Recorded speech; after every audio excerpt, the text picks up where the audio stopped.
சீரியல்களின் full எபிசோடுகளை Sun டிவியில் ஒளிபரப்பான உடனே எக்ஸ்க்ளூசிவாக சன் நெக்ஸ்டில் மட்டும் ஃப்ரீயா பாருங்கள். வாங்க சம்பந்திமா, உட்காருங்க.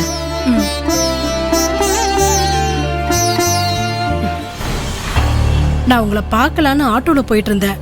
நீங்க கோயிலுக்குள்ள போறத பார்த்தேன். ஆட்டோவை நிறுத்திட்டு அப்படியே உங்களை பார்க்க வந்தேன். என்னம்மா நடக்குது? முதல்ல சௌந்தர்யாவை உங்க வீட்டை விட்டு துரத்தி விடுங்க. என்னம்மா வந்த உடனே இப்படி பேசுறீங்க? சௌந்தர்யா வீட்டுக்கு வந்தா. அவன் நான் உங்க வீட்டுக்கு அனுப்பி வச்ச என் பொண்ணு சௌந்தர்யாவே இல்லம்மா. பணிவு, அடக்கம், பொறுமை, பொறுப்பு, அமைதி, இப்படி இதுக்கெல்லாம் உதாரணமா இருந்தவ என் பொண்ணு சௌந்தர்யாமா. ஆனா இப்ப வீட்டுக்கு வந்த அவகிட்ட இது எதுவுமே இல்லம்மா. ஆணவம், அகம்பாவம், திமிரு, இதோட மொத்த உருவமாதான் அவ என் கண்ணுக்கு தெரியறா. என்ன நடந்துச்சுமா? ஏன் அவ இப்படி மாறனா? நான் இன்னைக்கு எம்டி ஆயிடுறேன், இனிமே அங்க எல்லாமே நான் தான், அப்படி இப்படின்னு அவ என்னென்னமோ சொல்றாமா. எனக்கு கை கள்ள நடுங்கி போச்சு. உங்க இடத்துல அவளா? எதுக்குமா இப்ப பதட்டப்படுறீங்க? எப்படி இருந்தாலும் என்னைக்காவது ஒரு நாள் அவளை தானே நான் இந்த பொறுப்புக்கு கொண்டு வர போறேன். என்ன இப்பவே அவ என் இடத்துல உட்காரணும்னு ஆசைப்படுறா. இருந்துட்டு போட்டுமே. என்னம்மா இப்படி சொல்றீங்க? உங்க இடத்துல அதெல்லாம் அவ நினைச்சு பாக்குற இடமாமா? அதுக்கு அவளுக்கு தகுதி இருக்கா? தகுதின்லாம் பேசாதீங்க. தகுதியெல்லாம் தானா வர்றதில்ல, நாம வளர்த்துக்கிறது தான். அவ வளர்த்துப்பா. அவ என்ன வளர்த்துப்பாளோ? நான் அவளை வளர்த்தது சரியில்லம்மா. என்னாலதான் உங்களுக்கு இந்த நிலைமை. அப்படிலாம் சொல்லாதீங்க. இல்லம்மா, மனசு வலிக்குதுமா.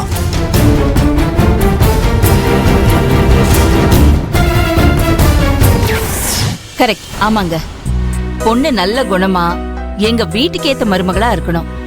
சரிங்க மேடம், இன்னைக்கு உங்க குடும்பத்துக்கு ஏத்த மாதிரி பொண்ணோட டீடைல்ஸோட உங்களை வந்து பாக்குறேன். ஓகே.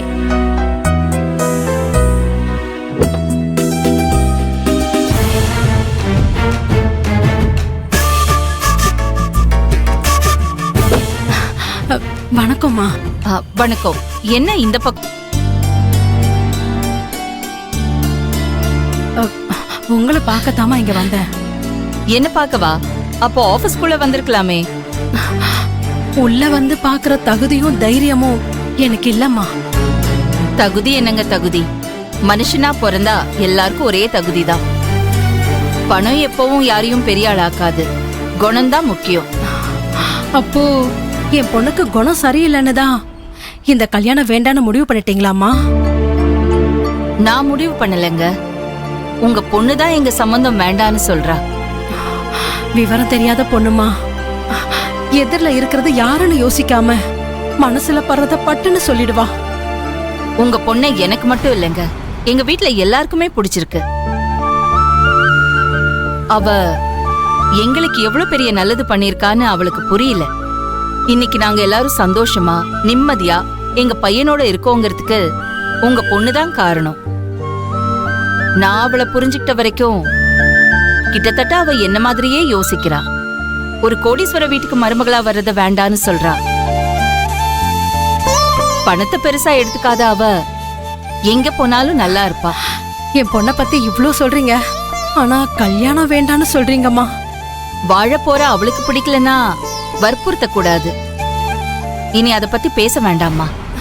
தயவு செஞ்சு அப்படி சொல்லாதீங்கம்மா. என் பொண்ணோட வாழ்க்கையே நீங்க சரின்னு சொல்ற ஒரு வார்த்தையில தாமா இருக்கு. புரியாம பேசுறீங்களேம்மா. அந்த ஒரு வார்த்தைய உங்க பொண்ணு சொல்லிருக்கணும், நீங்க அவளுக்கு புரிய வச்சிருக்கணும். அதை விட்டுட்டு இப்ப என்கிட்ட பேசினா நான் என்ன பண்றது? அது மட்டும் இல்ல, நான் என் பையனுக்கு வேற பொண்ணு பார்க்க ஆரம்பிச்சிட்டேன்.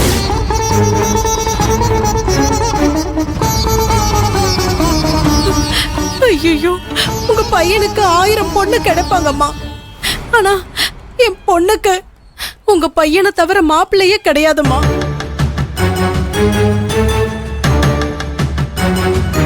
ஏன் அப்படி நினைக்கிறீங்க? இன்னாருக்கு இன்னார்னு கடவுள் எப்பவோ முடிச்சு போட்டு வச்சிருப்பாரு. உங்க பொண்ணுக்குன்னு பிறந்தவன் கண்டிப்பா அவ கழுத்துல தாலி கட்டுவான். அந்த கடவுள் தாமா அவ விதிய மாத்தி எழுதணும். என் பொண்ணு பிறந்த நேரம் அப்படி. அவ கழுத்துல யாரும் அவ்வளவு சுலபமா தாலி கட்டி வாழ்ந்துட முடியாதும்மா. அவளுக்கு நான் எத்தனையோ மாப்பிள்ளையோட ஜாதகம் பார்த்துட்டேன். எந்த ஜாதகத்தை பார்த்தாலும் தாலி கட்டி வாழ ஆரம்பிக்கிறதுக்குள்ள மாப்பிள்ளை இறந்துருவாருன்னு இருக்குமா.